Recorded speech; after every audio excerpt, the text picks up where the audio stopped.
Shalom Bapak Ibu Saudara, saat ini kita akan bersama merenungkan satu bagian firman Tuhan dari 1 Tawarik 13 sampai 14. Dan saya akan fokuskan pada bagian 1 Tawarik 14 ayat 8 sampai 17.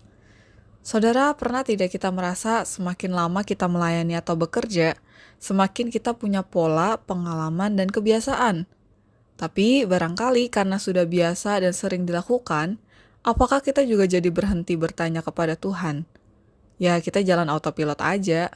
Saudara, realita itu menunjukkan bagaimana kehidupan seseorang yang melakukan segala sesuatu dengan hidup yang dekat akan Tuhan atau jauh dari Tuhan.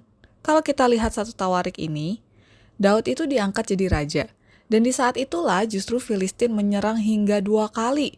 Kelihatannya setelah ditinggikan menjadi raja, Daud seperti diuji ya.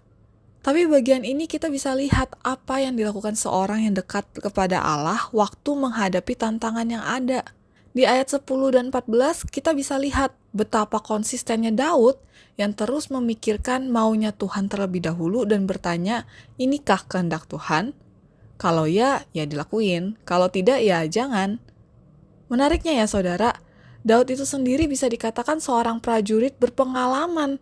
Dan pasti Daud sangat mampu memberikan keputusan sendiri dalam perang yang ada. Tapi satu hal yang bisa kita pelajari dari Daud adalah, walaupun dia tahu dan bisa, Daud tidak mengandalkan dirinya sendiri. Tapi dia melibatkan Allah dalam segala sesuatu yang dilakukan.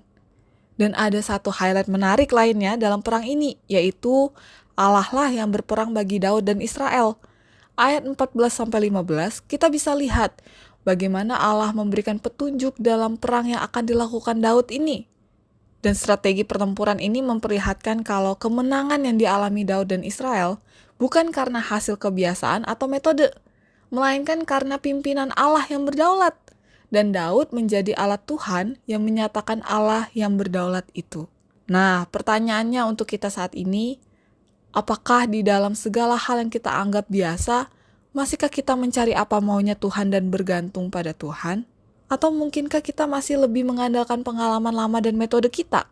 Saudara, dari bagian ini satu hal menarik yang bisa kita ingat. Tuhan memberikan kita kecerdasan dan pengalaman. Tapi ternyata hal ini seharusnya tidak membuat kita menjadi independen, melainkan menjadi orang yang semakin perlu Tuhan, semakin perlu tuntunan Tuhan. Karena ternyata semakin besar tanggung jawab seseorang, tantangan orang itu juga semakin besar untuk mau nggak semakin dekat dan bergantung kepada Tuhan. Dan dari kisah Daud ini memperlihatkan salah satu natur alami orang yang dekat dengan Tuhan itu, ia akan terus-menerus mencari kehendak Allah dan taat. Jadi, maukah kita juga menjadi anak Tuhan yang terus melibatkan Tuhan dalam segala sesuatu yang kita lakukan? Maukah kita juga terus-menerus mencari kehendak Tuhan dan taat, walaupun mungkin itu kita sudah tahu dan bisa sendiri? Saudara, kiranya Tuhan menolong dan menuntun setiap kita memahami kehendak Tuhan. Amin.